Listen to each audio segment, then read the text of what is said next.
Hello बच्चों, आज हम लोग इलेक्ट्रोकेमिस्ट्री का नेक्स्ट पार्ट स्टार्ट कर रहे हैं। ठीक है, जिसमें हम कुछ बेसिक डेफिनेशंस पढ़ेंगे related two conductors, insulators and semiconductors. ठीक है, और कुछ बेसिक टर्म्स पढ़ेंगे, ठीक है, जो जनरली यूज़ में आते हैं। वैसे बहुत सारे टर्म्स आपने सुने हुए हैं, तो मैं स्टार्ट करता हूँ टाइप्स ऑफ सब्सटेंसेस से। नाउ द सब्सटेंसेस को बेसिकली हमने 3 टाइप से क्लासीफाई कर रखा है: conductors, semiconductors and insulators. Right, अब कंडक्टर्स क्या होते हैं? तो कंडक्टर्स ऐसे सब्सटेंसेस होते हैं जो इलेक्ट्रिसिटी को कंडक्ट करने के लिए एबल होते हैं या जो इलेक्ट्रिसिटी को कंडक्ट कर सकते हैं due to the presence of free electrons. उन सब्सटेंसेस को हम क्या बोल देते हैं? Conductors. For example, most of the जो मेटल्स होती है like copper, silver, aluminium, gold, ये जितने भी हैं ये सब क्या होते हैं? कंडक्टर्स की तरह बिहेव करते हैं। Most of the metals conductors की तरह बिहेव करती है। इवन कुछ मेटल ऑक्साइड्स भी होते हैं जो कंडक्टर्स की तरह बिहेव कर सकते हैं।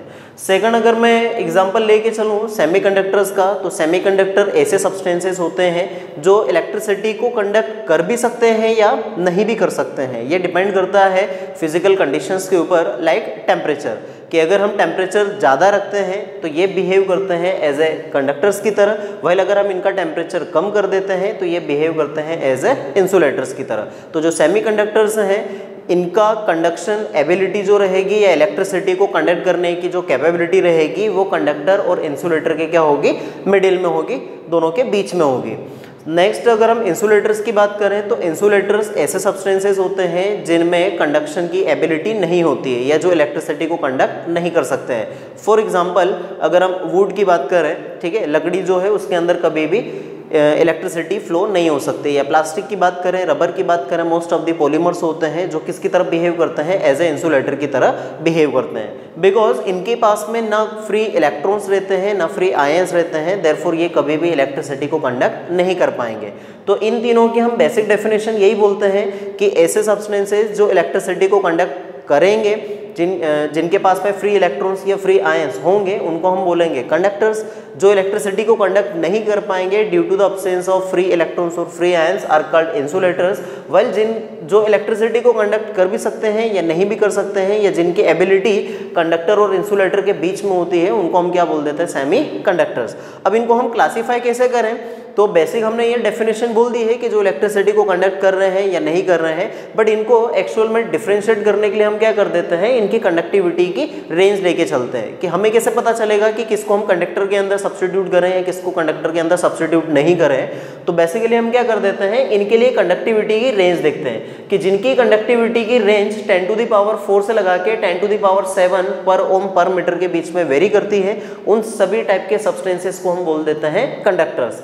जिनके कंडक्टिविटी की रेंज 10⁻⁻⁶ to +4 होती है। ठीक है, मतलब जहां पर सेमीकंडक्टर खत्म होता है वहीं से क्या स्टार्ट हो जाता है? कंडक्टर्स की कंडक्टिविटी स्टार्ट हो जाती है।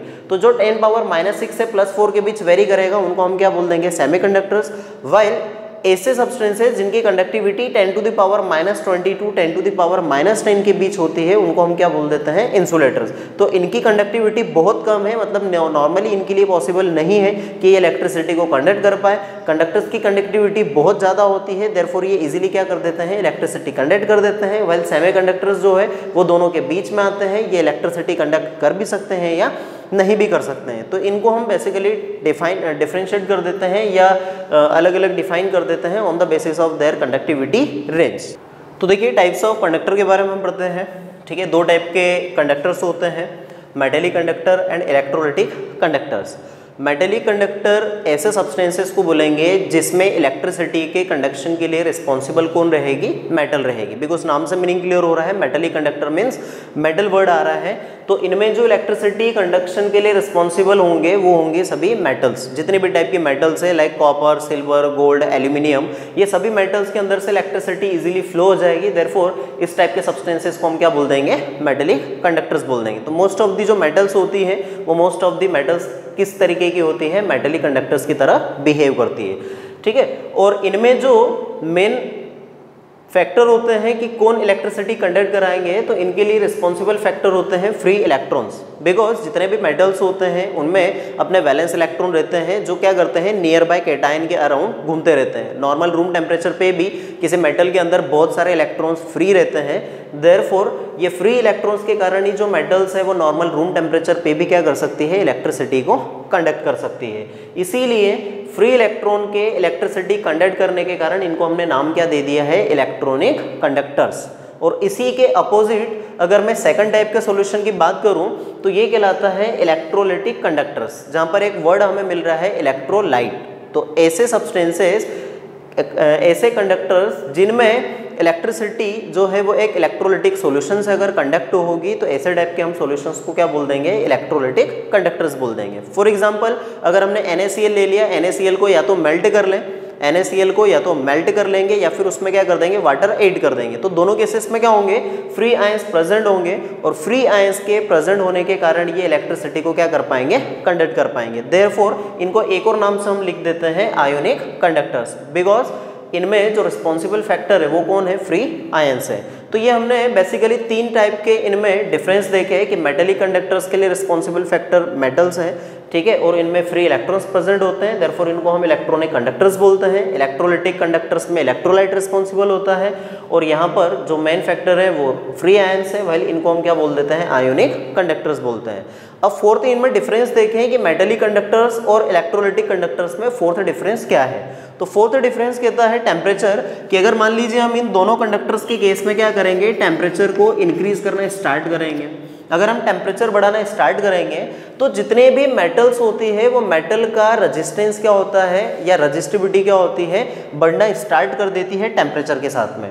किसके केस की मैं बात कर रहा हूँ, मेटल्स के केस में, कि जितनी भी मेटल्स होती है ये मेटल्स का रेजिस्टेंस, मेटल्स का जो रेजिस्टेंस होता है वो रेजिस्टेंस क्या करता है, इंक्रीज होना स्टार्ट कर देता है जैसे जैसे हम क्या कर देते हैं, टेम्परेचर बढ़ाना स्टार्ट कर देते हैं। क्यों, क्योंकि जो मेटल के अंदर कर्नल्स होते हैं, कर्नल मीन्स पॉजिटिव कैटायंस, जो पॉजिटिव कैटायंस होते हैं उनका टेम्परेचर बढ़ाने के साथ में इलेक्ट्रॉन्स के साथ का जो कोलिजन होता है वो क्या हो जाता है, इंक्रीज हो जाता है। तो जब इलेक्ट्रॉन ट्रांसफर होंगे एक मेटल के टर्मिनल पॉइंट से अनदर टर्मिनल पे, तो जब वो ट्रेवल करेंगे तो वहाँ पर जो कर्नल्स बीच में बैठे हैं वो इलेक्ट्रॉन्स को क्या करेंगे, कंटिन्यूसली कोलाइड करेंगे और उनके कोलिजन के कारण वो रेजिस्टेंस की वैल्यू को क्या कर देते हैं, बढ़ा देते हैं। या हम ये कहें कि रेजिस्टिविटी की वैल्यू को बढ़ाएंगे, या अपोजिट कहें कि कंडक्टिविटी की वैल्यू को क्या कर देंगे, कम कहेंगे। तो इसीलिए जो मेटल्स होती है वो मेटल्स के केस में टेम्परेचर बढ़ाने के कारण रेजिस्टेंस की वैल्यू बढ़ जाएगी, देयरफॉर इनमें कंडक्टिविटी की वैल्यू क्या हो जाएगी, कम हो जाएगी। वेल इसी का अगर हम अपोजिट केस देखें इलेक्ट्रोलाइटिक कंडक्टर्स में, तो जितने भी इलेक्ट्रोलाइट्स होते हैं ये इलेक्ट्रोलाइट्स में जो रेजिस्टेंस की वैल्यू होती है वो रेजिस्टेंस की वैल्यू क्या हो जाती है, कम हो जाती है। Resistance decreases as the temperature increases. अगर हम टेम्परेचर बढ़ा देंगे तो इनके रेजिस्टेंस की वैल्यू क्या हो जाएगी, कम हो जाएगी। क्यों कम हो जाएगी, because most of the electrolytes जो है वो इस नेचर के होते हैं कि वो कभी कभी 100% डिसोसिएट नहीं हो पाते हैं, like acetic acid, formic acid, ठीक है, ये कुछ ऐसे एसिड्स हैं या ऐसे इलेक्ट्रोलाइट्स हैं जो 100% डिसोसिएट नहीं होते हैं। अब अगर हम टेम्परेचर बढ़ाएंगे किसी सॉल्यूशन के अंदर तो वो ऑब्वियसली क्या कर देगा, इलेक्ट्रोलाइट को डिसोसिएट करवाना स्टार्ट कर देगा, तो उसके जो डिग्री ऑफ डिसोसिएशन की वैल्यू होगी वो टेम्परेचर बढ़ाने के साथ में क्या हो जाएगी, बढ़ जाएगी।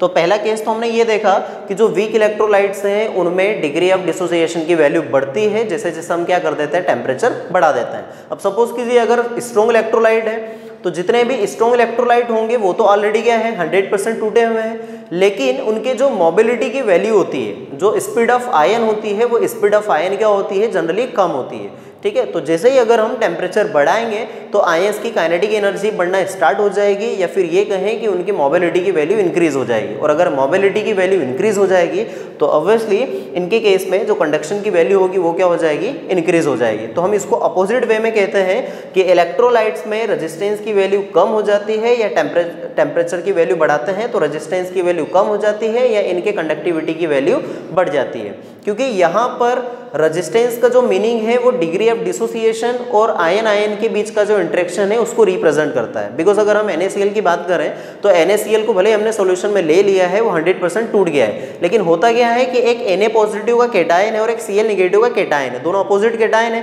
तो ये दोनों ऑलवेज एक दूसरे को क्या करेंगे, अट्रैक्ट करने की टेंडेंसी रखेंगे। अगर हम सॉल्यूशन में सस्पेंडेड रखेंगे तो ये दोनों एक दूसरे को क्या करेंगे, अट्रैक्ट करने की एबिलिटी रखेंगे, दोनों एक दूसरे से दूर जाना नहीं चाहेंगे। तो उसी फैक्टर को हम यहाँ पे क्या करते हैं, एज ए रेजिस्टेंस की तरह देखते हैं। अब जब हम टेम्परेचर बढ़ाते हैं, आयंस की काइनेटिक एनर्जी बढ़ जाती है, तो ये जो अपोजिट आयंस के बीच का अट्रैक्टिव फोर्स है इसकी वैल्यू क्या हो जाएगी, कम हो जाएगी। और जैसे ये अगर कम होगी तो एक तरीके से इनकी कंडक्टिविटी की वैल्यू भी क्या हो जाएगी, बढ़ जाएगी। तो ओवरऑल कंक्लूजन यही निकलता है कि मेटेलिक कंडक्टर्स में टेम्परेचर बढ़ाने के कारण कंडक्टिविटी की वैल्यू कम हो जाएगी, व्हाइल इलेक्ट्रोलिटिक कंडक्टर्स के अंदर टेम्परेचर की वैल्यू बढ़ाने के कारण इनके कंडक्टिविटी की वैल्यू भी क्या हो जाती है, बढ़ जाती है। तो ये फोर्थ मेन फैक्टर हो गया है टेम्परेचर का, कि अगर हम दोनों में इंक्रीज कर रहे हैं तो दोनों का बिहेवियर अलग अलग मिल रहा है। ठीक है, ये एक इंपॉर्टेंट पॉइंट है टेम्परेचर का, कि दोनों के केस में अगर हम चेक करेंगे तो हमें कंडक्टिविटी की वैल्यू अलग अलग मिलती है, राइट। और एक और सबसे मेन डिफरेंस आता है इन दोनों के केसेस में, मेटेलिक कंडक्टर्स और इलेक्ट्रोलिटिक कंडक्टर्स के केस में, कि जब अगर हम किसी मेटेलिक वायर से अगर इलेक्ट्रिसिटी को फ्लो करवाएंगे तो उसके अमाउंट में या कंसंट्रेशन में या डायमेंशंस में कभी कोई चेंज नहीं होगा। There is no effect on the amount और डायमेंशंस और द कंसंट्रेशन ऑफ मेटल। किसी मेटल के अमाउंट में कोई चेंज नहीं आएगा। अगर हम किसी मेटेलिक वायर से कितने टाइम के लिए भी इलेक्ट्रिसिटी पास करवाते रहें तो metallic wire as it is रहेगा, उसमें कोई वेरिएशन नहीं होता है।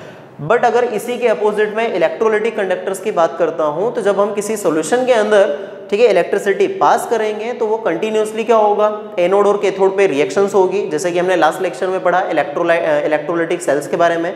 तो एनोड और कैथोड में रिएक्शंस होगी और एनोड और कैथोड पे रिएक्शंस होने के कारण क्या होगा, उनका डिपोजिशन होगा। ठीक है, और वो हमने फाइंड आउट किया था on the basis of Faraday's law of electrolysis. तो जब दोनों का डिपोजिशन हो जाएगा तो शुरुआत में सॉल्यूशन का कंसंट्रेशन अगर हम ज़्यादा लेंगे तो आफ्टर सम टाइम वो दोनों इलेक्ट्रोड्स के ऊपर डिपोजिशन के कारण सॉल्यूशन का कंसंट्रेशन क्या हो जाएगा, ऑलवेज रिड्यूस हो जाएगा।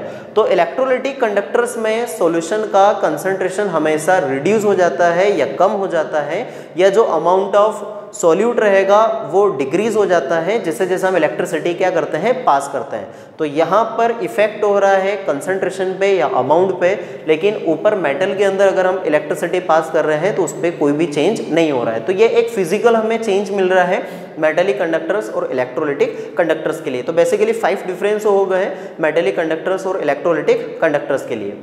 चलिए नेक्स्ट है ओम्स लॉ। ओम्स लॉ का स्टेटमेंट क्या है, तो स्टेटमेंट लिखा है मैंने, it states that the amount of charge और current passes through an electrolytic solution is always directly proportional to the potential difference between the electrodes। अगर नॉर्मली हम देखें तो एक किसी मेटल वायर की बात करते हैं, ठीक है, बट यहाँ पर हम केमिस्ट्री में क्या करेंगे, किसी सॉल्यूशन को लेके चलेंगे कि किसी सॉल्यूशन के अंदर से कितनी करंट पास होगी एक इलेक्ट्रोड से दूसरे इलेक्ट्रोड के बीच में, तो वो किस चीज़ पर डिपेंड करेगा कि उन दोनों इलेक्ट्रोड्स के बीच का पोटेंशियल डिफरेंस कितना है। जितना उन दोनों इलेक्ट्रोड्स के बीच का पोटेंशियल डिफरेंस होगा या जितने हम हायर वोल्टेज की बैटरी लेंगे उतनी ज़्यादा उसमें क्या होगी, करंट पास होगी। तो मैथमेटिकली अगर हम इसको लिखना चाहें तो V is directly proportional to क्या हो गया, I हो गया at a particular temperature. So V becomes equal to IR, where R जो है वो एक प्रोपोर्शनलिटी कांस्टेंट है और इस प्रोपोर्शनलिटी कांस्टेंट को हम क्या बोलते हैं, रेजिस्टेंस ऑफ इलेक्ट्रोलाइटिक सॉल्यूशन बोलते हैं, राइट। तो ये हो गया resistance of electrolytic solution. Now इसी ओम्स लॉ को अगर हम देखें तो जो ओम्स लॉ है वो एग्जैक्टली कब फॉलो होता है, जब हम क्या करते हैं, इसको ऑलवेज एक स्पेसिफिक टेम्परेचर पे लेते हैं। बिकॉज अगर हम टेम्परेचर वेरी करेंगे तो टेम्परेचर चेंज करने के कारण क्या होगा, ये जो रेजिस्टेंस की वैल्यू है, ये रेजिस्टेंस की वैल्यू क्या हो जाती है, चेंज हो जाती है। चाहे हम किसी मेटल की बात करें या किसी इलेक्ट्रोलाइट की बात करें, दोनों के केस में इस रेजिस्टेंस की वैल्यू चेंज हो जाती है टेम्परेचर चेंज करने के कारण। देयरफॉर ये जो V और IR का रिलेशन है या V is directly proportional to I है, ये क्या होता है, ऑलवेज हमें ट्रू नहीं मिलता है। मतलब जो एक डायरेक्टली प्रोपोर्शनल का रिलेशन इन दोनों के बीच में होना चाहिए वो ऑलवेज ट्रू नहीं होगा अगर हम टेम्परेचर को वेरी करेंगे। इसलिए ओम्स लॉ की एक कंडीशन भी है या एक तरीके से लिमिटेशन भी है कि हमें क्या करना पड़ता है, ऑलवेज टेम्परेचर को मेंटेन करना पड़ता है या टेम्परेचर को कांस्टेंट रखना पड़ता है। अब ये मैथमेटिकली लिखा है, अगर हम इसी को ग्राफिकली लिखें तो देखिए हम इसको ग्राफिकली कैसे लिखेंगे। तो देखिए ओम्स लॉ को हम ग्राफिकली कैसे लिखते हैं, ग्राफिकली अगर मैं इस इक्वेशन को कंपेयर कर दूंगा, v is equal to I R plus 0 लिख दिया है। अगर मैंने इसको स्ट्रेट लाइन इक्वेशन से कंपेयर कर दिया, स्ट्रेट लाइन इक्वेशन हम पढ़ते हैं y equal to M X plus C. तो जैसे ही अगर हम इसको y equal to M X plus C से कंपेयर करेंगे तो यहाँ पर इंटरसेप्ट से इंटरसेप्ट जो है, ठीक है, वो कंपेयर हो जाएगा। नाउ x एक्सिस पे देखें इन दोनों केसेस में कि x एक्सिस पे हम वो टर्म हमेशा लेंगे जो कैसा होगा, वेरिएबल होगा, और इन दोनों में जो वेरिएबल टर्म है वो क्या है, i है, ठीक है। जनरली अगर हम टेम्परेचर कांस्टेंट लेंगे तो r की वैल्यू कांस्टेंट रहेगी, देयरफॉर वेरिएबल टर्म्स हमें लेना है x एक्सिस पे, और x एक्सिस पे हमने टर्म ले रखा है i, और y एक्सिस पे क्या टर्म ले लिया, v, देयरफॉर y एक्सिस पे v है, x एक्सिस पे i है। तो ये जो ग्राफ बना है इसके लिए स्लोप की वैल्यू क्या हो जाएगी, स्लोप इज इक्वल टू होता है ऑलवेज tan थीटा, और tan theta is equal to होता है हमेशा r। और इंटरसेप्ट की बात अगर करेंगे तो इंटरसेप्ट कंपेयर करने पे यहाँ पे c इक्वल टू क्या आ रहा है, 0 आ रहा है, तो यही कहलाता है ओम्स लॉ। तो ओम्स लॉ को हमने 3 तरीके से देखा, थ्योरेटिकली स्टेटमेंट लिखा, देन मैथमेटिकली रिलेशन लिखा v equal to I R, और थर्ड हमने ये ग्राफिकली देखा, इसको कंपेयर करके देखा स्ट्रेट लाइन इक्वेशन से। नेक्स्ट टॉपिक है रेजिस्टेंस। रेजिस्टेंस किसको बोलेंगे, तो अभी हमने जस्ट पीछे पढ़ा ओम्स लॉ के अकॉर्डिंग। अगर यहाँ से एक सिंपल डेफिनेशन बनाना चाहें तो अकॉर्डिंग टू ओम्स लॉ हमने पढ़ा है v equal to I R, therefore this implies that r is equal to v by I. तो अगर हम एक यहाँ से स्टेटमेंट बनाए तो रेजिस्टेंस जो है वो ऑलवेज किसके बराबर होगा, एक रेशो के बराबर होगा। किसका रेशो, कि दोनों इलेक्ट्रोड्स के बीच का पोटेंशियल डिफरेंस कितना है, और उसी को अगर हम डिवाइड कर देंगे किसके रिस्पेक्ट में ले लेंगे, कि उन दोनों इलेक्ट्रोड्स के बीच में कितनी करंट का कंडक्शन हो रहा है। तो इस तरीके से लिख सकते हैं that resistance is always equal to the ratio of electric potential difference between two electrodes to the amount of current passes between that electrodes through an electrolytic solution. तो किसी इलेक्ट्रोलाइटिक सॉल्यूशन से उन दोनों इलेक्ट्रोड के बीच में कितनी current flow हो रही है और कितना पोटेंशियल है, तो उन्हीं की रेशियो को हम क्या बोल देते हैं, यहाँ पे रेजिस्टेंस बोल देते हैं। तो ये तो हमने कहाँ से डेफिनेशन उठा ली, एक ओम्स लॉ के बेसिस पे। अब सेकंड, अगर मैं एक मेटेलिक वायर और एक इलेक्ट्रोलाइटिक सॉल्यूशन के लिए उसके फिजिकल मीनिंग के बेसिस अगर एक डेफिनेशन निकालना चाहूँ तो फिजिकल मीनिंग के बेसिस डेफिनेशन कहलाती है रेजिस्टेंस की, कि रेजिस्टेंस का मतलब एक्चुअल में होता है कि किसी मेटल के वायर के अंदर से जब इलेक्ट्रॉन्स फ्लो होते हैं तो बीच में क्या होते हैं, बहुत सारे कर्नल्स होते हैं, और जब इलेक्ट्रॉन्स फ्लो होते हैं तो वो कर्नल्स क्या करते रहते हैं, वाइब्रेट करते रहते हैं। देयरफॉर जब वो वाइब्रेट करेंगे तो इनके बीच में क्या होगा, आपस में कोलिजन होगा। तो उसी कोलिजन को हम मेटल के लिए क्या बोल देते हैं, रेजिस्टेंस। और वो जो कोलिजन है वो नंबर ऑफ कोलिजन टेम्परेचर बढ़ाने के साथ बढ़ जाते हैं, देयरफॉर मेटल्स के केस में उनके रेजिस्टेंस की वैल्यू भी क्या हो जाएगी, बढ़ जाएगी। वाइल अगर हम इलेक्ट्रोलाइटिक सॉल्यूशन की बात करें तो इलेक्ट्रोलाइटिक सॉल्यूशन में रेजिस्टेंस का मीनिंग होता है कि उन दोनों इलेक्ट्रोलाइट्स के केस में दोनों आयंस के लिए, दोनों आयंस के बीच में जो अट्रैक्टिव फोर्स है वो अट्रैक्टिव फोर्स कितना है, जितना ज़्यादा अट्रैक्टिव फोर्स होगा, ठीक है, उतना ज़्यादा उनके केस में क्या होगा, रेजिस्टेंस होगा। तो जनरली क्या होता है, टेम्परेचर बढ़ाने के कारण आयंस की काइनेटिक एनर्जी बढ़ जाती है, और काइनेटिक एनर्जी बढ़ने के कारण ये आयंस क्या हो जाते हैं, एक दूसरे से दूर दूर जाना स्टार्ट कर देते हैं, तो अट्रैक्टिव फोर्स कम हो जाएगा, इट मीन्स उनके रेजिस्टेंस की वैल्यू भी कम हो जाएगी। और सेकेंडली अगर हम देखें तो टेम्परेचर के फैक्टर कुछ इस तरीके से भी होते हैं कि टेम्परेचर जब बढ़ाते हैं तो डिग्री ऑफ डिसोसिएशन भी ऑलवेज क्या हो जाता है, बढ़ जाता है, और डिग्री ऑफ डिसोसिएशन बढ़ेगा तो नंबर ऑफ आयंस बढ़ेंगे, और नंबर ऑफ आयंस बढ़ जाएंगे तो उसमें कंडक्शन की वैल्यू बढ़ जाएगी, तो अल्टीमेटली रेजिस्टेंस की वैल्यू अगेन क्या हो जाएगी, कम हो जाएगी। तो दोनों जो केसेस हैं मेटल और इलेक्ट्रोलाइटिक सॉल्यूशन, वो दोनों में रेजिस्टेंस का जो फिजिकल मीनिंग है वो अलग अलग चीज को रिप्रेजेंट करता है। एक में कर्नल और फ्री इलेक्ट्रॉन्स के बीच के कोलिजन को रिप्रेजेंट करता है, व्हाइल दूसरे केस में दो अपोजिट आयन के बीच के इंटरेक्शन को रिप्रेजेंट करता है या डिग्री ऑफ डिसोसिएशन को रिप्रेजेंट करता है। ठीक, अब इसके अगर हम फैक्टर्स के बेसिस एक डेफिनेशन बनाना चाहें तो फैक्टर के बेसिस भी एक डेफिनेशन आ सकती है या एक फार्मूला आ सकता है। ठीक है, तो अगर हम रेजिस्टेंस के फैक्टर्स की बात करें, so the factors which affect the resistance, factors की अगर हम बात करें तो सबसे पहला फैक्टर होता है रेजिस्टेंस के लिए nature of substance.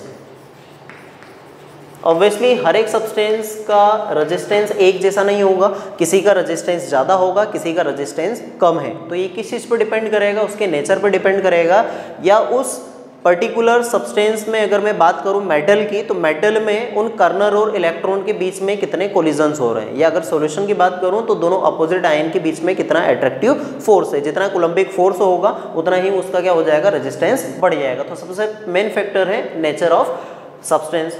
Now the second factor is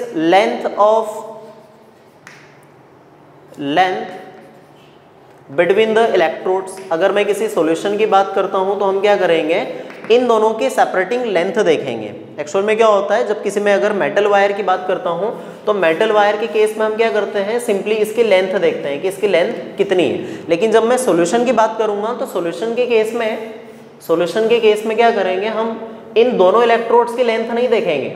बहुत सारे बच्चे कंफ्यूज हो जाते हैं यहाँ पर कि लेंथ हम जनरली देखते हैं मेटल वायर की, तो यहाँ पर इन दोनों की क्या कर देते हैं, ये वाली लेंथ को वो समझ लेते हैं कि ये L की वैल्यू है। एक्चुअल में किसी इलेक्ट्रोलिटिक सॉल्यूशन के लिए ये वाली लेंथ नहीं होती है। ये लेंथ के बजाय हम कौन सी लेंथ लेते हैं, इन दोनों की सेपरेटिंग लेंथ लेते हैं। क्यों लेते हैं, क्योंकि हमेशा क्या होगा, एक आयन को इस इलेक्ट्रोड से इस इलेक्ट्रोड तक क्या करना पड़ेगा, ट्रेवल करके जाना पड़ेगा।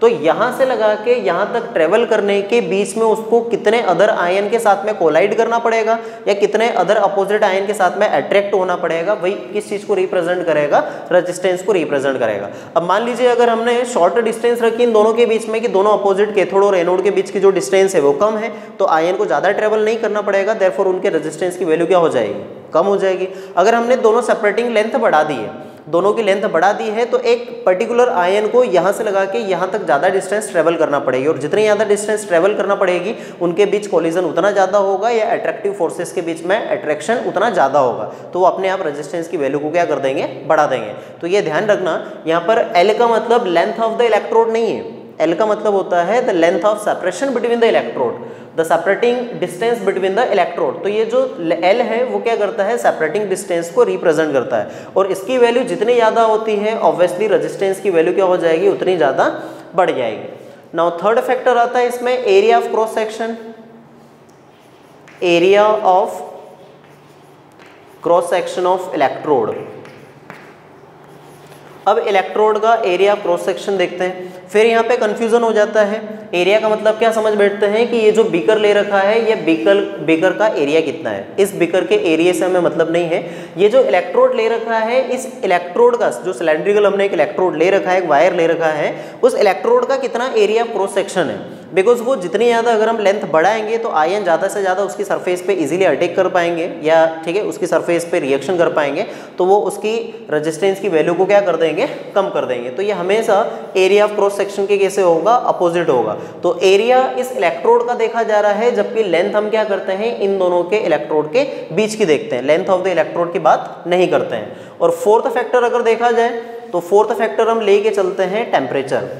फोर्थ फैक्टर इसमें आएगा टेम्परेचर, कि जैसे जैसे हम टेम्परेचर बढ़ाते हैं वैसे वैसे इन दोनों आयंस की जो काइनेटिक एनर्जी होगी वो बढ़ जाएगी, और काइनेटिक एनर्जी के कारण मोबिलिटी बढ़ेगी, और मोबिलिटी ऑफ आयन बढ़ने के कारण अल्टीमेटली एक आयन इजीली दूसरे इलेक्ट्रोड से पहले इलेक्ट्रोड पे आ जाएगा या पहले से दूसरे पे चले जाएगा, तो वो उतना इजीली क्या कर पाएगा, इलेक्ट्रिसिटी को कंडक्ट कर पाएगा। देयरफॉर टेम्परेचर की वैल्यू हमेशा बढ़ाने के कारण रेजिस्टेंस की वैल्यू क्या हो जाएगी, कम हो जाएगी। बट मैं किसके लिए बात कर रहा हूँ, for an electrolytic solution.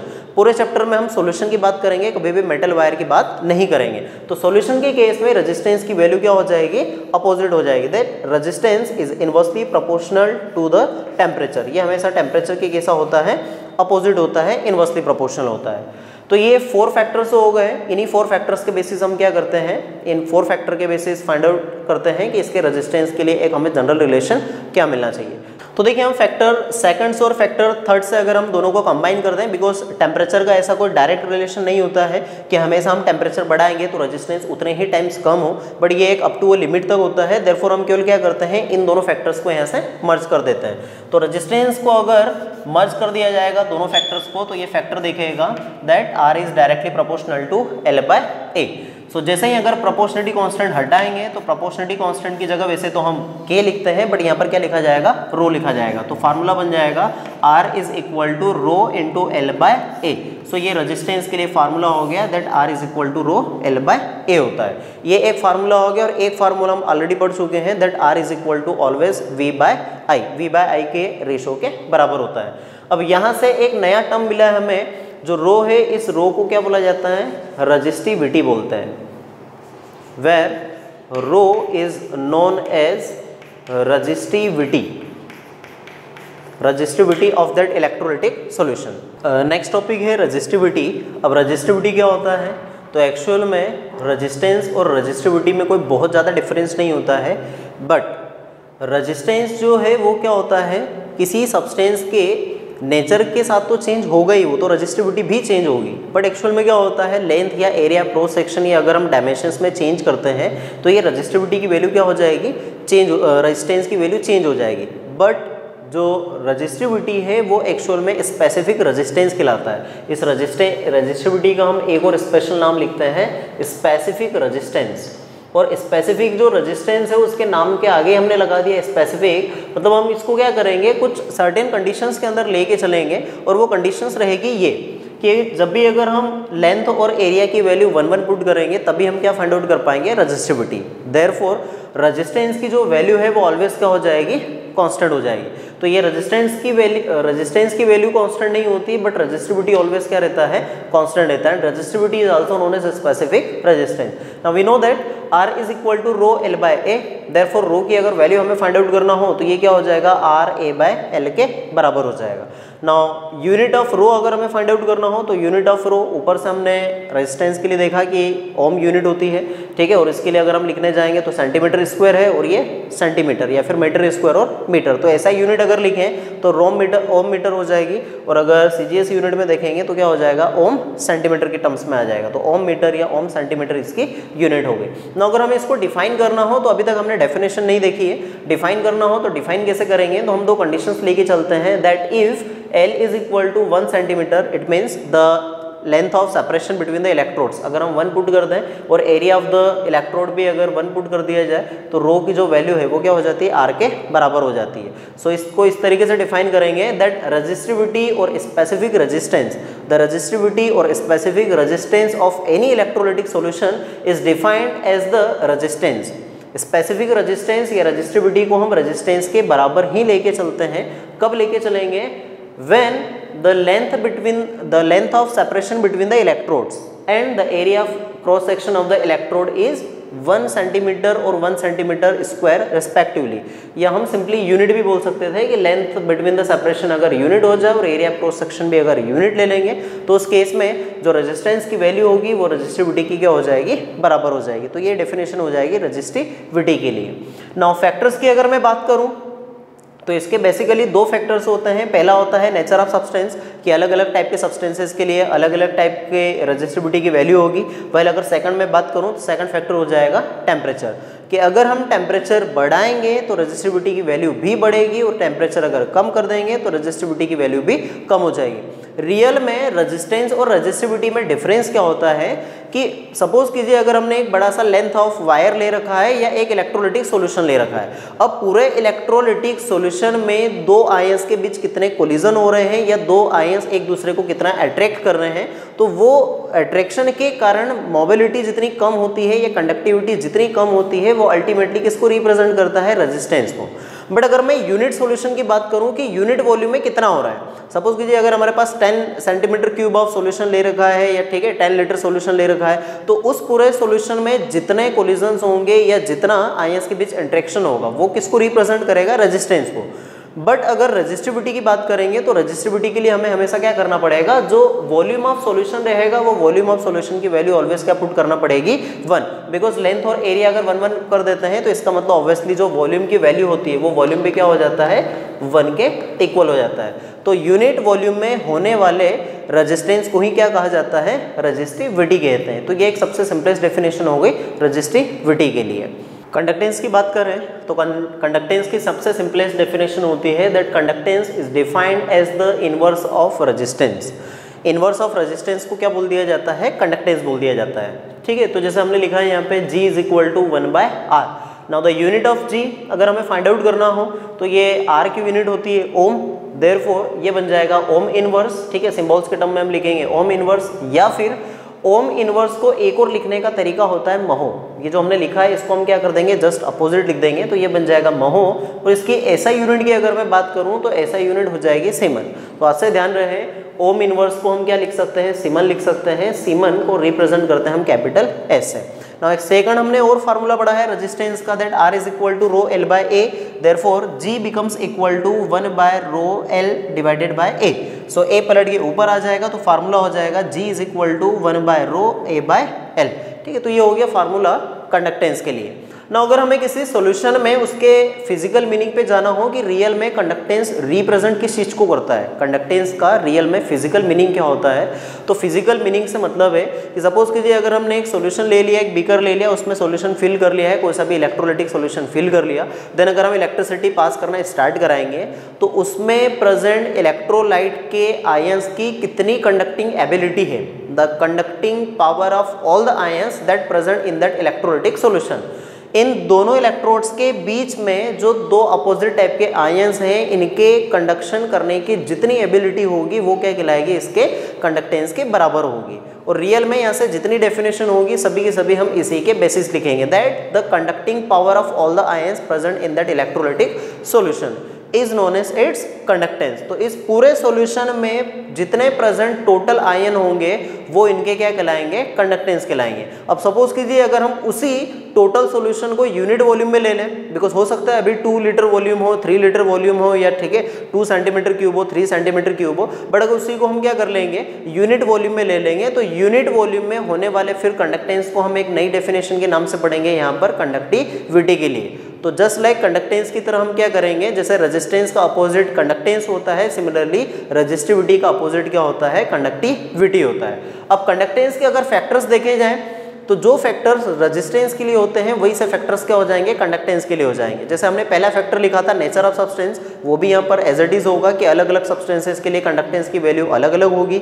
Second factor की बात की जाए तो यहाँ पर हम लेंथ की बात करते थे कि जैसे जैसे हम लेंथ बढ़ाते हैं वायर की, उसके रेजिस्टेंस की वैल्यू बढ़ते जाती है। तो इसके क्या हो जाएगा, ये अपोजिट हो जाएगा कि लेंथ बढ़ाने के कारण कंडक्टेंस की वैल्यू क्या हो जाएगी, कम हो जाएगी। और एरिया ऑफ क्रॉस सेक्शन इसके कैसा हो जाएगा, डायरेक्टली प्रोपोर्शनल हो जाएगा। ठीक है, वाइल जी जो है वो जी तो फैक्टर एक अलग से यहाँ पे प्रोपोर्शनलिटी कांस्टेंट लिखा ही हमने, यहाँ पे रो को तो क्या मान के चलेंगे, ये रो जो है ये रो क्या है यहाँ पे कांस्टेंट हो गया, तो जी इज इक्वल टू 1/ρ A/L। और एक सबसे लास्ट फैक्टर होगा टेम्परेचर, कि जैसे जैसे हम टेम्परेचर बढ़ाएंगे हमेशा इलेक्ट्रोलाइटिक सॉल्यूशन के कंडक्टेंस की वैल्यू क्या हो जाएगी, बढ़ जाएगी, बिकॉज उसके रेजिस्टेंस की वैल्यू कम हो जाती है। क्यों कम होती है, हमने कई बार पढ़ा कि आयंस के बीच का अट्रैक्टिव फोर्स कम हो जाएगा, as well as degree of dissociation की वैल्यू बढ़ जाती है टेम्परेचर बढ़ाने के कारण। Now the next topic is conductivity. Conductivity is also defined as the inverse of resistivity. Resistivity का जो अपोजिट होगा उसको हम क्या बोल देंगे, conductivity. Like K is equal to 1/ρ। अब कंडक्टिविटी के लिए हम यहाँ पर C क्यों नहीं यूज करते हैं, या कंडक्टेंस के लिए C क्यों नहीं यूज करते हैं, बिकॉज इस टॉपिक के अंदर हम कंसंट्रेशन वर्ड यूज करते हैं, आगे हम एक दो डेफिनेशंस पढ़ेंगे तो वहाँ पर C कंसंट्रेशन के लिए आता है, देयरफॉर ये कंडक्टेंस कंडक्टिविटी का C कंसंट्रेशन के C के साथ में क्या करता है, कंफ्यूज करता है। इसके लिए हम दोनों के लिए क्या करते हैं, दो अलग से अल्फ़ाबेट यूज़ करते हैं। कंडक्टेंस के लिए G लिखा जाता है जिसका कोई अलग से कोई फिजिकल मीनिंग नहीं है, वाइल यहाँ पर एक लैटिन वर्ड हम इसके लिए सिंबल यूज़ करेंगे जो K इज इक्वल टू क्या कहलाएगा यहाँ पे, कप्पा। तो K फॉर कप्पा हो गया। Now unit of K is equal to ohm inverse metre inverse. ठीक है, और लिखना चाहें तो इसको सिंबल्स के टर्म में ऐसा भी लिख सकते हैं, या ओम इनवर्स को हम लिख सकते हैं महो मीटर इनवर्स, या सीमन मीटर इनवर्स, या SM इनवर्स। तो ये हो गई कंडक्टिविटी की यूनिट्स।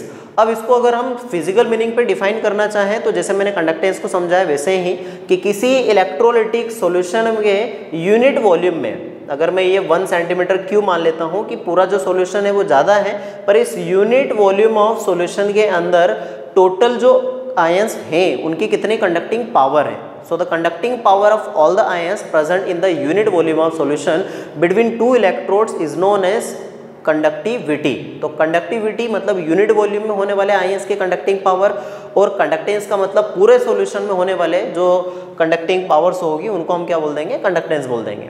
नाउ अगर हम फैक्टर्स की बात करें तो इसके भी दो फैक्टर्स होंगे, नेचर ऑफ सब्सटेंस होगा और दूसरा फैक्टर क्या कहलाएगा, टेम्परेचर। अलग अलग सब्सटेंसेस के लिए कंडक्टिविटी की वैल्यू अलग होगी। लाइक हमने कंडक्टर्स, इंसुलेटर्स, सेमीकंडक्टर्स पढ़ा, सबकी कंडक्टिविटी की वैल्यू अलग अलग थी।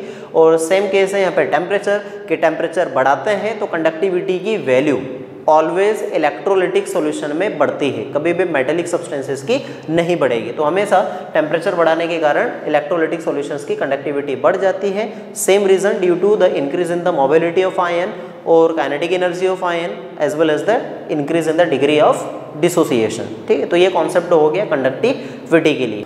नाउ सेल कांस्टेंट को अगर डिफाइन करना है तो सेल कांस्टेंट का मीनिंग होता है कि सिंपली अगर हम length between the separating distance between the electrodes है उसको अगर area of cross section of the electrode से डिवाइड कर दिया जाएगा तो जो L/A का रेशियो होता है वही क्या कहलाता है यहाँ पे सेल कांस्टेंट कहलाता है। तो सिंपल सी डेफिनेशन है that cell constant is equal to the ratio of length of separation between the electrodes to the area of cross section of that electrode is known as cell constant, and then it is denoted by G star while the unit of G star is centimeter inverse or meter inverse. तो ये हो गया cell constant. अब होता क्या है cell constant, उसका नाम क्यों रखा गया है? बिकॉज सपोज कीजिए अगर हमने एक बीकर ले रखा है, बीकर में एक सॉल्यूशन डाल दिया, उसमें 2 प्लैटिनम के इलेक्ट्रोड्स लगा दिए, ठीक है, with the known area of cross section as well as the separation distance, उसको हमने क्या कर दिया, सॉल्यूशन को डिप कर दिया। अब जैसे ही हम क्या करेंगे उसके लिए फाइंड आउट कर लेंगे कि इसका रेजिस्टेंस कितना है, कंडक्टेंस कितना है, कंडक्टिविटी क्या है। देन फिर क्या करेंगे, सॉल्यूशन को हम बाहर निकाल लेंगे, फिर एक दूसरा सॉल्यूशन इसमें डाल देंगे, वापस सॉल्यूशन के लिए चेक करेंगे, फिर से दूसरा सॉल्यूशन निकाल दिया, तीसरे सॉल्यूशन की बात करेंगे। तो कंटिन्यूअसली हम ऐसा क्या करेंगे, हर बार सॉल्यूशन चेंज करेंगे, लेकिन हमने area of cross section of the electrolyte में कोई चेंज नहीं हुआ है, ना हमने उनके बीच की 2 इलेक्ट्रोड्स के बीच के डिस्टेंस चेंज किए। तो दोनों चीज़ें चेंज नहीं होती है सॉल्यूशन चेंज होने के बाद भी, इसीलिए यहाँ पर जो सेल कांस्टेंट है उसका नाम हमने इसीलिए रखा है सेल कांस्टेंट, बिकॉज ये किसी भी सेल के अंदर ऑलवेज क्या रहेगा, कांस्टेंट रहेगा। तो हम एक ही अगर सेल कांस्टेंट नोन रहेगा हमें, तो हम ऑलवेज क्या कर सकते हैं, किसी भी पर्टिकुलर कंसंट्रेशन वाले सॉल्यूशन के लिए उसका कंडक्टेंस, मोलर कंडक्टिविटी या रेजिस्टेंस, जो चीज़ फाइंड आउट करना चाहें वो फाइंड आउट कर सकते हैं। ठीक, अब इसके लिए हम क्या करें, आगे रिलेशन देखें। हमने 3 टॉपिक पढ़े हैं, conductance, conductivity and cell constant. So conductance, conductivity और सेल कांस्टेंट के बीच अगर हमें रिलेशन निकालना है तो हमने एक फार्मूला पढ़ा है that R is equal to rho L/A। So taking inverse both side, so that this R becomes 1/R equal to 1/ρ into A/L। ये जो L/A लिखा था इसको हमने अपोजिट कर दिया A/L के टर्म्स में। नाउ पीछे से हमने देखा है कि जो कंडक्टेंस है वो सिंपली क्या होता है, inverse of resistance. Therefore inverse of resistance को हम यहाँ पे क्या लिख देंगे, G लिख देंगे। इनवर्स ऑफ रेजिस्टिविटी को क्या लिख देंगे, कंडक्टिविटी K फॉर कप्पा लिख देंगे। और ये जो L/A लिखा है इसको हम G स्टार लिखते हैं, तो अभी उल्टा लिखा हुआ है A/L, देयरफॉर इसको क्या लिखना पड़ेगा, 1/G स्टार। तो जैसे ही अगर ये, ठीक है, इसको हम इस साइड ले जाएंगे, लेफ्ट हैंड साइड ले जाएंगे, तो K is equal to relation आ जाएगा G इंटू G स्टार। तो ये एक रिलेशन है, एक इंपॉर्टेंट रिलेशन है, ठीक है, ध्यान रखना है। इसके बेसिस कई बार क्वेश्चंस पूछे जाते हैं, जेई में भी आता है, नेट में भी क्वेश्चंस पूछते रहते हैं, केवल इस सिंपल फार्मूले के basis that K is equal to G into G star. तो ये रिलेशन हो गया इनके बीच में। Now the next topic is molar conductivity. जैसे कि नाम से मीनिंग क्लियर है, कंडक्टिविटी हमें चेक करना है, बट किसके लिए चेक करना है, मोलर के लिए।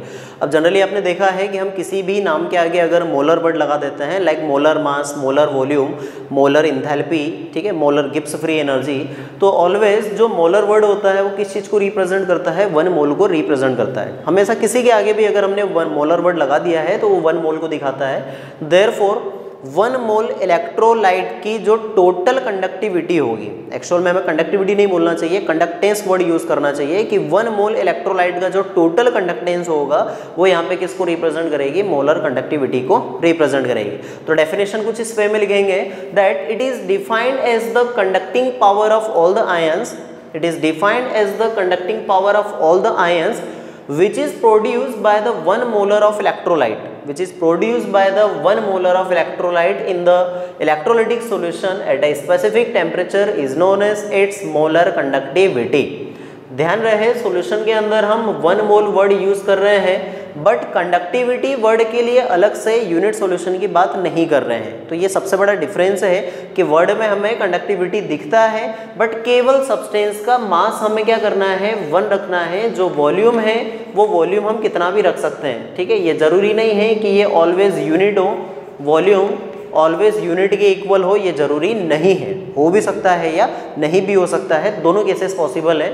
देयरफॉर हम इसको कंडक्टिविटी नहीं बोल पाएंगे। अगर मेरे को इसको एक और तरीके से डिफाइन करना हो तो मैं किसके टर्म में डिफाइन करूंगा, कंडक्टेंस के टर्म में, that molar conductivity is simply equal to the conductance of that electrolytic solution in which unit molar of electrolyte is present in that electrolytic solution। तो किसी ऐसे सॉल्यूशन की हम बात करें जिसमें केवल 1 मोल इलेक्ट्रोलाइट प्रेजेंट होगा, तो उसका जो टोटल कंडक्टेंस निकलेगा पूरे बीकर के अंदर, जो टोटल आयंस की कंडक्टिंग पावर होगी, कंडक्टेंस होगा, उसको हम क्या बोल देंगे, यहाँ पे मोलर कंडक्टिविटी बोल देंगे। ठीक है। तो यहाँ जरूरी नहीं है कि वॉल्यूम 1 हो, यहाँ पर मोल क्या होना चाहिए, 1 होना चाहिए, वॉल्यूम कितना भी हो सकता है। और इसी के लिए अगर हम आगे चलें तो इसको जनरली हम डिनोट करते हैं लैम्डा एम से, या फिर लैम्डा एम सी भी पढ़ते हैं, where c represent at a particular concentration. तो इस तरीके से पढ़ा जाता है that molar conductivity at a particular concentration. Now the unit of lambda M is ohm inverse metre square per mole, ये सेंटीमीटर स्क्वायर भी लिख सकते थे हम, mole inverse centimetre square per मोल, या सीमन मीटर स्क्वायर पर मोल। तो ये इसके लिए ऐसा यूनिट हो गई। तो जब भी अगर अब हम सीमन के टर्म में लिखेंगे तो ये रिप्रेजेंट करेगा ऐसा यूनिट को। नाउ फार्मूले की अगर बात करें तो lambda M is equal to K into 1000 divided by M, where M represent the molarity of solution means mole per litre, and K into 1000 divided by C also denote the concentration, ठीक है। therefore इसीलिए मैंने अभी पीछे बताया कि conductance और conductivity को हम C से नहीं लिखते हैं, बिकॉज यहाँ पर हम C किसके लिए यूज करते हैं, कंसंट्रेशन के लिए। ये जो यूनिट है ये CGS के टर्म में हम लेके चलते हैं सीमन सेंटीमीटर स्क्वायर पर मोल या पर ओम सेंटीमीटर स्क्वायर पर मोल के लिए। जैसे ही अगर हम इसको सेंटीमीटर स्क्वायर के बजाय अगर मीटर स्क्वायर में कन्वर्ट करना स्टार्ट कर देते हैं तो उस केस में क्या करते हैं, lambda M is equal to k by m या के बाय सी के टर्म्स में आ जाती है। तो अगर हमें सेंटीमीटर मीटर स्क्वायर पर मोल में कैलकुलेट करना होगा तो ऑलवेज ये फार्मूला लगाएंगे, और अगर सेंटीमीटर के टर्म में कन्वर्ट करना हो तो ये फार्मूला लगाएंगे, ठीक है। तो ये हो गया मोलर कंडक्टिविटी के लिए। नाउ इक्विवेलेंट कंडक्टिविटी किसको बोलते हैं, like molar conductivity, equivalent conductivity में भी हम सॉल्यूट के जो ग्राम इक्विवेलेंट रहेंगे उनको क्या करना है, केवल 1 पुट करना है। सॉल्यूशन का वॉल्यूम 1 हो या नहीं हो उससे कोई फर्क नहीं पड़ेगा। तो अगर डिफाइन करना चाहें तो इस तरीके से करेंगे that equivalent conductivity is defined as the all the ions, the conductance of all the ions produced by the unit gram equivalent of electrolyte present in the solution is known as its equivalent conductivity। तो ये जितना भी total conductance होगा solution का, जितना भी total conductance होगा वो क्या कहलाएंगे, इक्विवेलेंट कंडक्टिविटी। बट कंडीशन है कि जो ग्राम इक्विवेलेंट होना चाहिए वो ग्राम इक्विवेलेंट क्या होना चाहिए, यूनिट होना चाहिए, ठीक है। तो ये हो गया ग्राम इक्विवेलेंट के लिए। Now it is denoted by lambda eq or lambda ceq and the unit is ohm inverse meter inverse gram equivalent inverse or Siemens meter square gram equivalent inverse। now lambda eq is equal to k into 1000 divided by n और lambda eq is equal to k by n। तो ये दोनों फार्मूलेज हम लेके चल सकते हैं, like molar conductivity की तरह इसके भी 2 फार्मूले हो गए। वहाँ पर बस यहाँ नीचे हम मोलरिटी लिखते थे और यहाँ पर क्या लिखना पड़ रहा है, नॉर्मेलिटी लिखना पड़ रहा है। तो ग्राम इक्विवेलेंट कंडक्टिविटी या इक्विवेलेंट कंडक्टिविटी और मोलर कंडक्टिविटी में कोई बहुत ज़्यादा डिफरेंस नहीं है। देखिए तो नेक्स्ट टॉपिक है effect of dilution on molar conductivity and conductivity. Molar conductivity के लिए आप लोगों को मैंने डेफिनेशन बताई कि किसी 1 मोल इलेक्ट्रोलाइट का जितना टोटल कंडक्टेंस होगा उसको हम क्या बोलते हैं, मोलर कंडक्टिविटी। एंड उसी सॉल्यूशन में अगर हम वॉल्यूम की वैल्यू 1 ले लें, बट मोल अगर कितने भी रख दें 1 2 3 4, बट वॉल्यूम की वैल्यू अगर 1 रख देते हैं, वो सॉल्यूशन में टोटल कंडक्टेंस की जो वैल्यू रहती है वो किसको रिप्रेजेंट करती है, कंडक्टिविटी को रिप्रेजेंट करती है।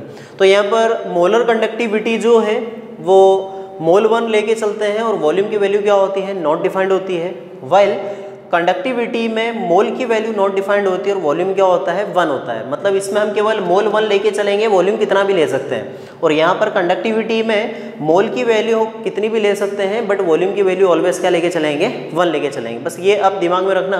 तो ये जो पूरा कॉन्सेप्ट है, ये पूरा कॉन्सेप्ट हमें समझ में आ जाएगा। अब डाइल्यूशन का मतलब क्या होता है कि हम किसी भी सॉल्यूशन के अंदर क्या करेंगे, वाटर ऐड करना स्टार्ट कर देंगे या एक सॉल्वेंट को ऐड करना स्टार्ट कर देंगे। अब मैं लेके चलता हूँ, स्टार्ट करता हूँ स्ट्रॉन्ग इलेक्ट्रोलाइट के लिए, कि अगर मान लीजिए कोई हमारे पास बीकर में एक स्ट्रॉन्ग इलेक्ट्रोलाइट सॉल्यूशन है, स्ट्रॉन्ग इलेक्ट्रोलाइट लाइक NaCl है। अब NaCl तो क्या होता है, ऑलरेडी 100% डिसोसिएबल रहता है, 100% टूट जाएगा, पूरे फ्री आयंस दे देगा।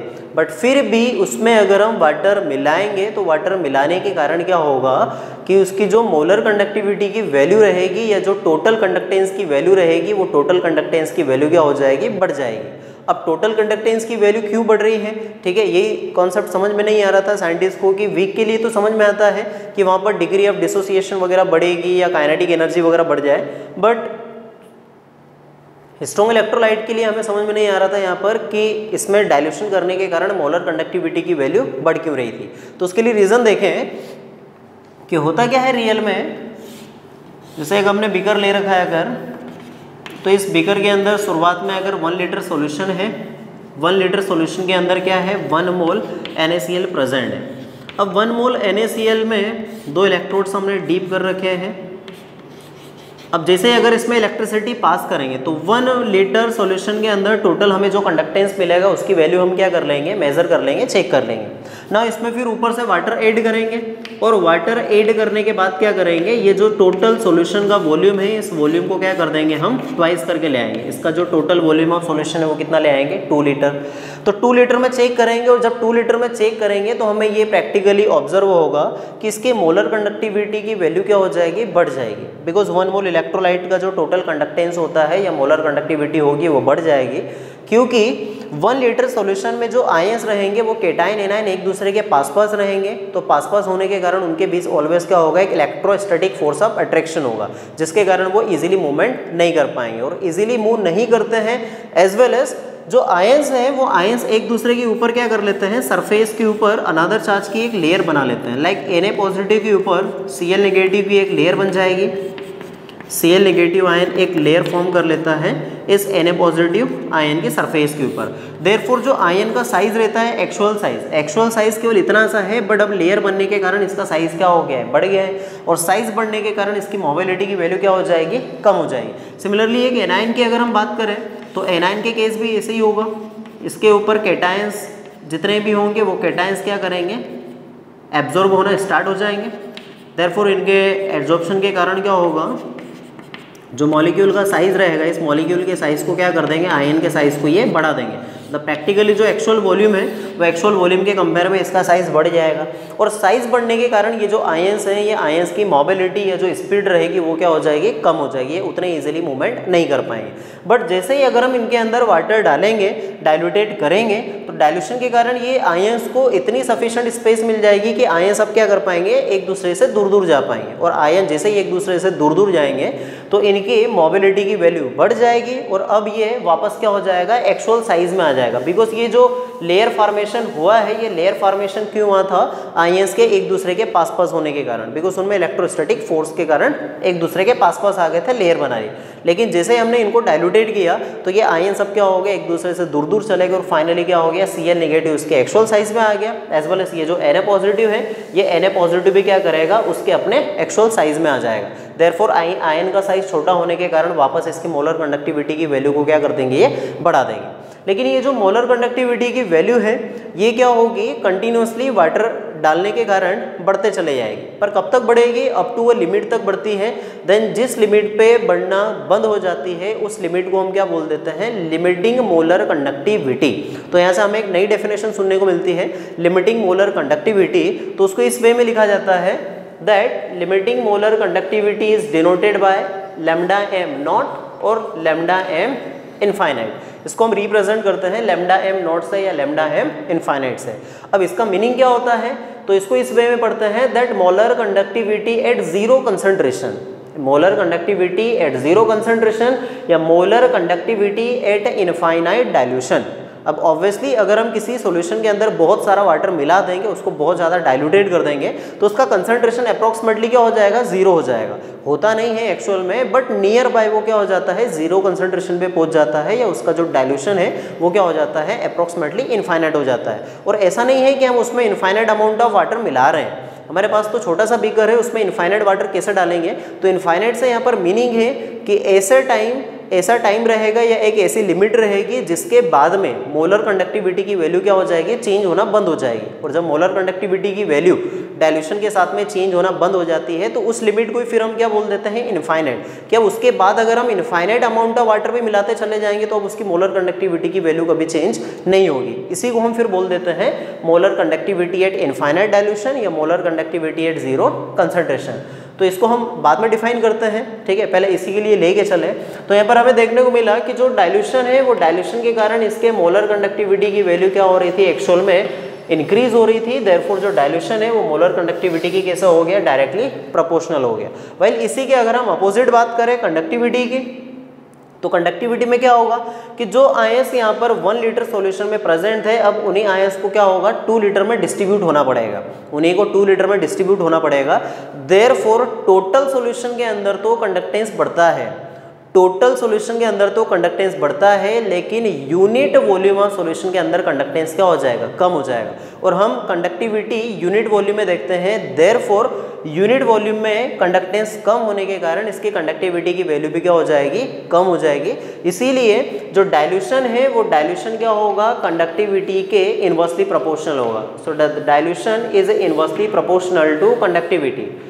तो डाइल्यूशन कंडक्टिविटी के इनवर्सली प्रोपोर्शनल है, व्हाइल मोलर कंडक्टिविटी की कैसे है, डायरेक्टली प्रोपोर्शनल है। तो इसके लिए रीजन बताया आपको मैंने कि यहाँ per unit volume of solution के अंदर टोटल कंडक्टेंस कम होता है, जबकि इसके केस में ओवरऑल सॉल्यूशन के अंदर टोटल कंडक्टेंस की वैल्यू क्या हो जाती है, बढ़ जाती है। देयरफॉर यहाँ पर मोलर कंडक्टिविटी बढ़ते हुए दिखेगा, लेकिन कंडक्टिविटी की वैल्यू डिक्रीज होते हुए दिखेगी।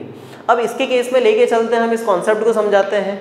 तो ये जो आयन का इस तरीके से लेयर फॉर्मेशन हुआ था और इन आयंस की जो एक्चुअल मोबिलिटी थी उसके कंपेयर में हमें जो कम मोबिलिटी मिल रही थी, उसको सबसे पहले एक्सप्लेन किया था डेबे हकल ऑनसेंगर ने। तो देखिए डेबे हकल ऑनसेंगर इक्वेशन क्या होती है, lambda M C is equal to lambda M infinite minus A under root C, या lambda M C is equal to lambda M not minus A under root C, where lambda M not and lambda M infinite are defined as the limiting molar conductivity.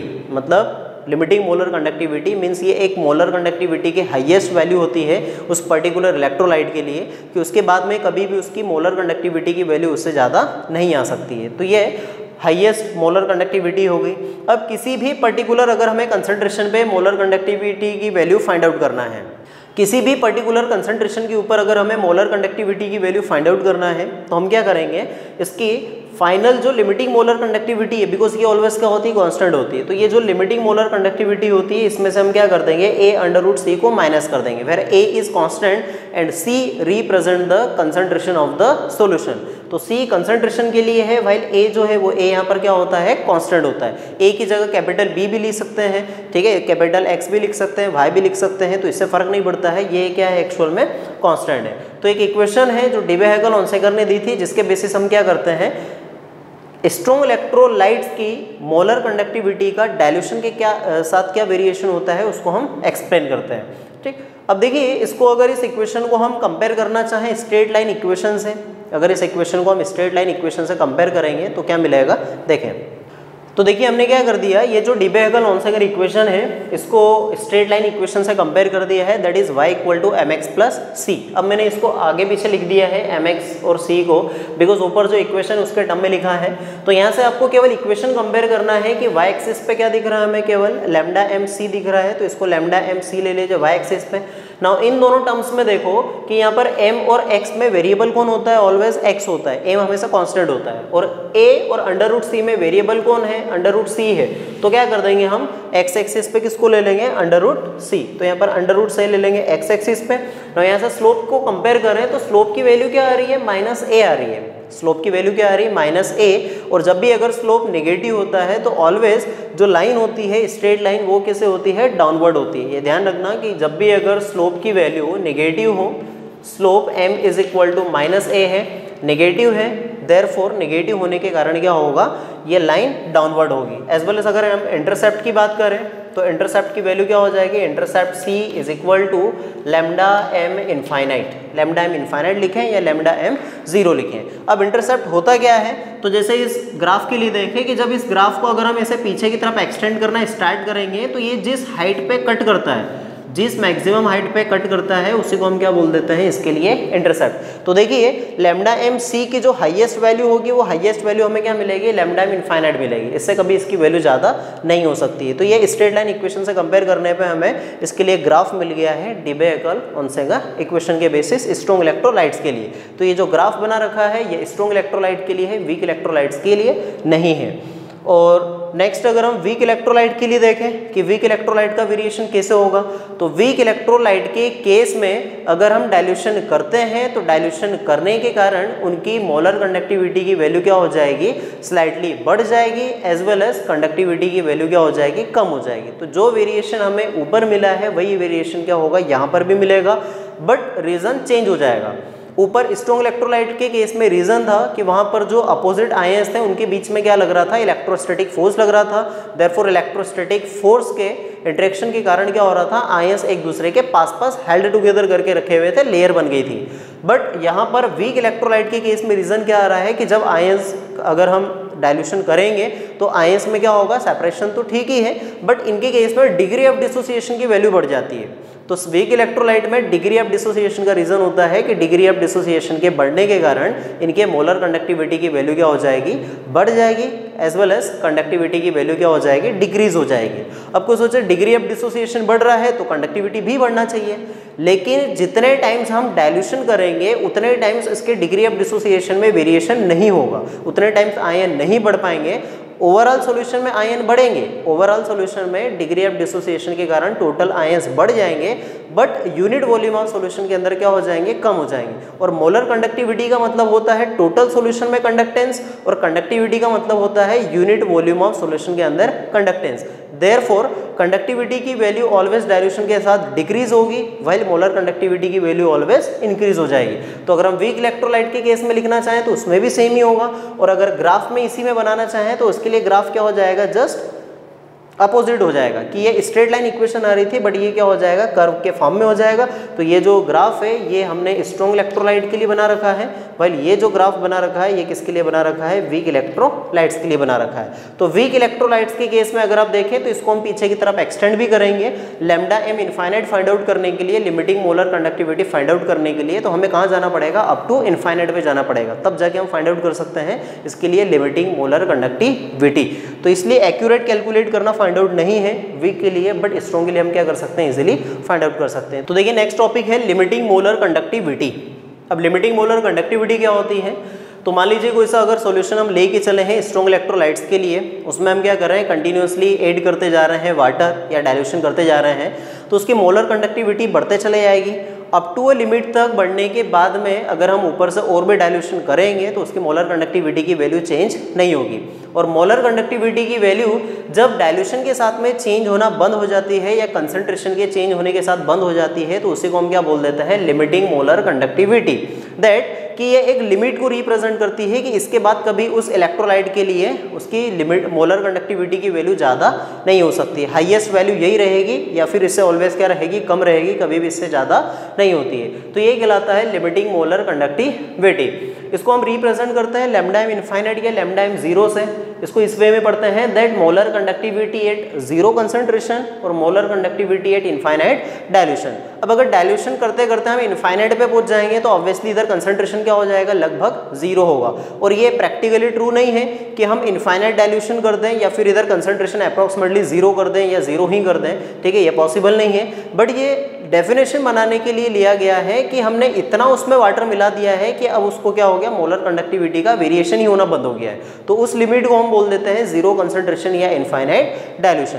तो इसी को इस way में limit के terms में लिखेंगे that limit c tends to zero lambda M c, कि जो कंसंट्रेशन है अगर इसमें कंसंट्रेशन की वैल्यू अप्रोक्सीमेटली जीरो हो जाती है तो इसी मोलर कंडक्टिविटी को हम क्या बोल देते हैं, molar conductivity at infinite dilution या molar conductivity at zero concentration के टर्म्स में लिया जाता है। ये कहलाती है मोलर कंडक्टिविटी। इसकी भी यूनिट वही रहेगी जो मोलर कंडक्टिविटी के लिए हमने पढ़ी, पर ओम मीटर स्क्वायर पर ओम मीटर स्क्वायर पर मोल या सीमन मीटर स्क्वायर पर मोल, यही यूनिट इसके लिमिटिंग मोलर कंडक्टिविटी के लिए भी रहेगी।